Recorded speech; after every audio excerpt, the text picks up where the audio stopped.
Pressure বাড়তি, ইঞ্জেকশনও আপনি নিতে পারবেন না, বড়িও আপনি খাইতে পারবেন না। কিন্তু আপনি বড়ি কিভাবে খান? মেলামেশা করলে একটা খান, নাইলে খান না। এভাবে বড়ি খাওয়া যায় না। আপনাকে একটা নির্দিষ্ট পদ্ধতি নিতে হবে। যে পদ্ধতির ব্যাপারে যদি আপনার হচ্ছে ডায়াবেটিস থাকে, প্রেশার থাকে, অথবা আপনার অন্য কোনো সমস্যা থাকে, মাসিক অনিয়মিত হয়, তাহলে আপনি ডাক্তারের পরামর্শ নিয়ে পদ্ধতি নিতে হবে।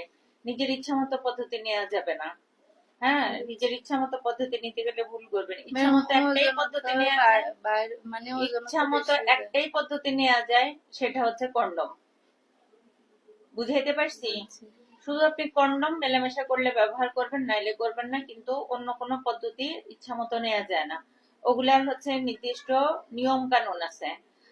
কোন কোন মানুষ, কোন কোন মহিলারা এই টিকা নিতে পারবে, কোন কোন মহিলারা হচ্ছে পরী খাইতে পারবে, কোন ধরনের মহিলারা হচ্ছে ভিতরে প্রপার্টি নিতে পারবে, কারা হাতে কাঠি নিতে পারবে, এটা নির্দিষ্ট নিয়ম কানুন আছে, সবাই নিতে পারে না।